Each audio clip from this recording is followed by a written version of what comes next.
Hey guys, welcome to Torch Homestead. So today I'm going to set up the valves, or the rockers here, for the right valve clearances here between the top of the valve stem and the bottom of the rocker. I had all of my rockers surfaced as part of this rebuild for this Farmall F-14, and so they're in need of major adjustment. So I'm going through the procedure as per what's in the owner's manual, and I'm going to share the procedure with you guys. Let me get my screwdriver, flathead, 1/2 inch, and a 13 thousandths feeler gauge. And so the thing that you're supposed to do here is, first of all, get your engine in top dead center. That's the reason why I have the fan mounted here, is to give me a lever to be able to crank this thing over. And then I stuck my thumb inside of this #1 cylinder spark plug hole. And as I was rotating it, I could feel when it was on its compression stroke because it was trying to push air out around my thumb. Once I knew that that was there, I watched for top dead center. Inside, I could see the piston hit the top of its travel. And then the owner's manual calls for, then you make this crank pin, which you'll see on your crank when you're doing this. Make it perfectly horizontal. Mine is sitting on a stand, kind of goofy, so it's not perfectly horizontal, but it's horizontal in comparison to the motor, so that it's basically in alignment with the motor at the same angle. So now I'm supposed to be able to measure my first cylinder, and I am way, way, way off. But that's not surprising. It hasn't been set up at all yet. There we go. That's close now. Now you're supposed to do this while the motor's warm, but yeah, that's not really possible right now. So even if this just gets me in the ballpark, this will be great. So I tightened that down a little bit. Let's just check and see if it's still good. Yeah. Okay. So now I'll tighten it down real good. This is gonna need to be adjusted after I warm this up, but for the purposes of getting it close enough for driving, or for starting for the first time, this is fine.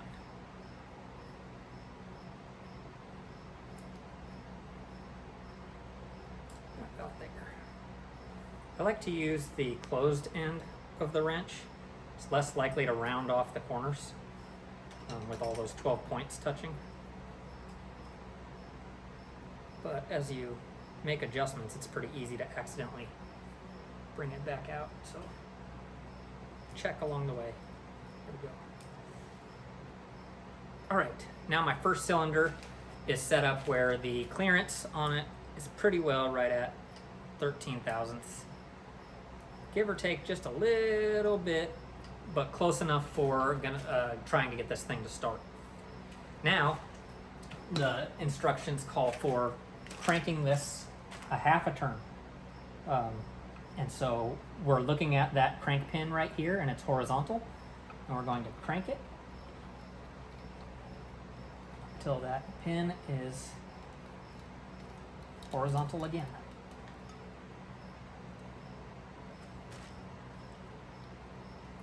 And now our #3 cylinder should be up here at top dead center. And it is. I usually use the flashlight on my phone, but my phone is what's recording the video. Anyway, #3 cylinder's at top dead center now, so now I can do #3.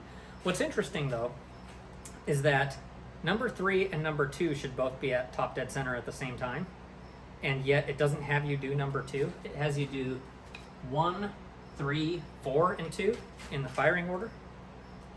So that's interesting. Just seems like 4 isn't going to be in the right, or 3 isn't, sorry, 2 isn't going to be in the right spot, but what do I know? Guess we'll find out.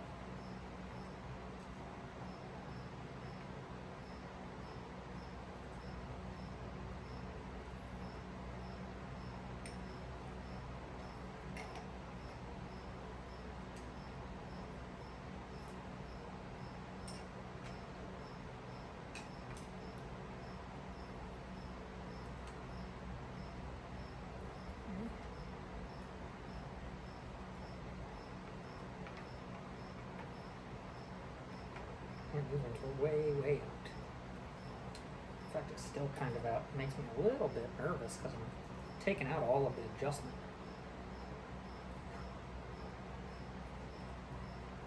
We'll roll with it and see what we get. And then I'll run through the whole procedure again and make sure it's still where it was supposed to be. Crank those down real tight because I don't want them to move on me. Okay, now do another half a turn.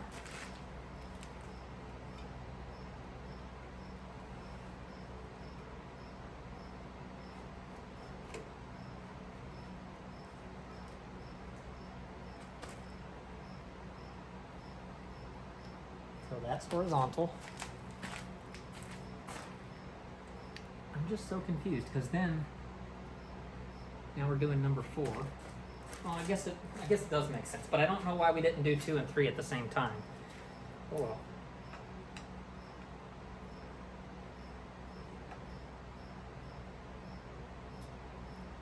These two actually needed to loosen up. Those are the first ones I've had that needed to loosen.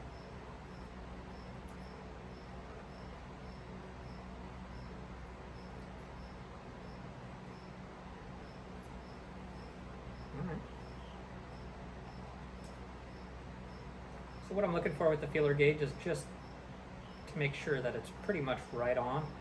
If it's too tight, like if I crank this down, it's way too tight, I can't move it. If I go too loose, it's just flopping around in there. You want it to be like you feel the tension, but it's not stuck. Like that. And we'll lock down these nuts.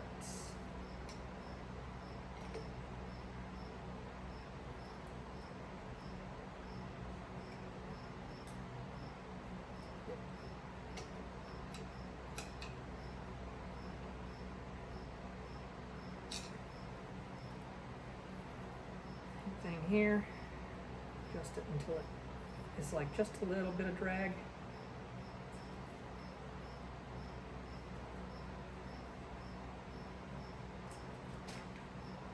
And lock it down. Check it. Lock it down with the closed end so that I know I'm not going to spin it over. Alright, and now we go on to cylinder number 2.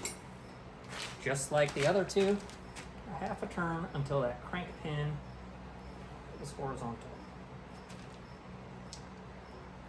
And then if I look on this side again, our number 2 is at top dead center, just as I expected. So that'll tell us where to set up our valves. It must have, I'm guessing, you know, I was confused as why we don't do 3 and 4 at the same time.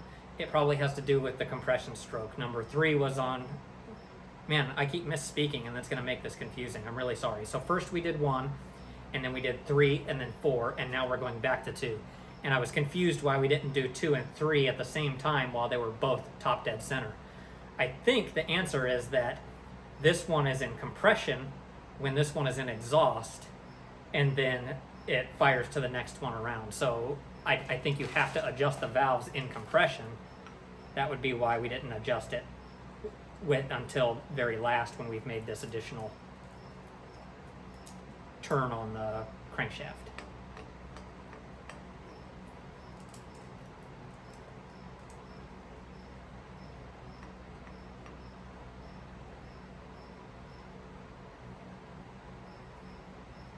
Man, that's wild. That's like almost out of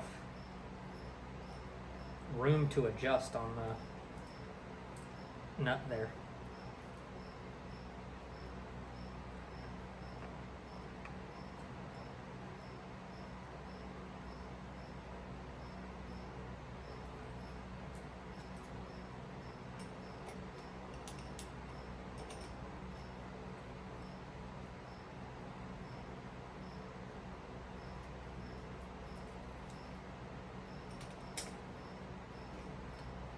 Closed end to lock it down.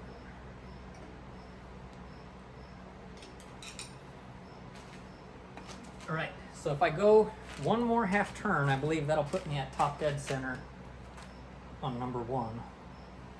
And I will confirm it. Yes, we are.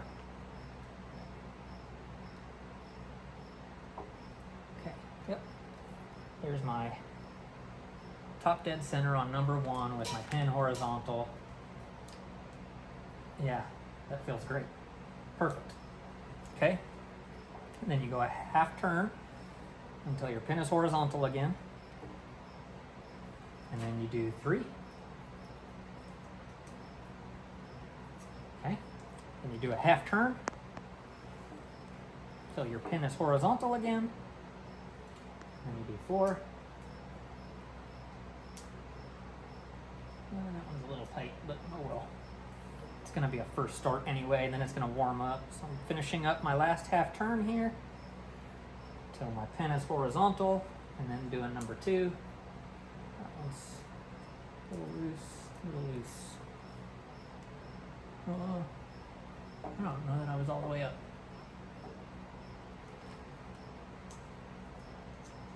It's still a little loose all around. I'm going to go ahead and readjust that one because it's still just a little loose all the way around. I think it could be a little tighter. It's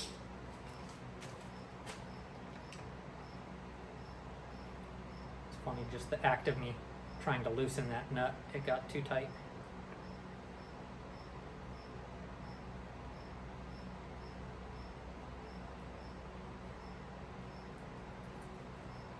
Pretty happy with that.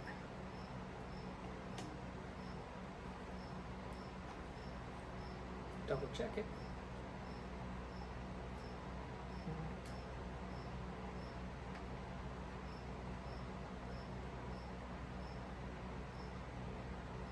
Right there.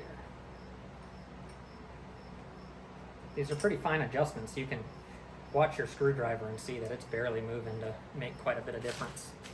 Okay, now I'm going to lock these down and just triple check them.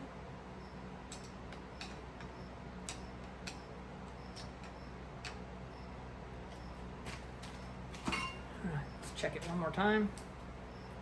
Little tight, not too bad. No, that one's perfect. Okay, so all the way around, all of the valves are now set. So again, go to top dead center, stick your thumb in the number 1 spark plug hole, rotate the motor over. As soon as you feel that pressure building, you know it's in its compression stroke. It'll get all the way to the top of that compression stroke, and you can watch it do that in there. And then you look at your crank pin, which I will show you here. So as you look down inside of there is the crank pin on the crankshaft, and it is horizontal, but know that it's not horizontal in my case, but that's because my motor is not sitting straight up and down. So now that it has been brought to that position, then you test your number 1 valves. You do a half turn, which means just take that crank pin and make it go like that. And then you come over and you do number 3. You do a half turn, do number 4, do a half turn, and do number 2. If you're confused at all about why that order, it's right here on the side of your block. It's the firing order of it. So 1, 3, 4, 2. So you do 1 valves, 3 valves, 4 valves, 2 valves. Once you've got them all at 13 thousandths, you are done. Those valves are set, and I won't have to touch them again until after this motor is warmed up. I won't even touch them again after the motor is warmed up in this particular case, because I need to go through another round of adjustments on this, meaning like I need to tighten my head bolts because it'll be the first motor run. So I'll actually end up pulling these rockers off to get to the head bolts. But that's okay. I'll just go through this process again afterwards and make sure that they're all good to go, and then we're all set. So good luck. I hope your Farmall F-14 valves are as easy as mine are, and I hope this video helped.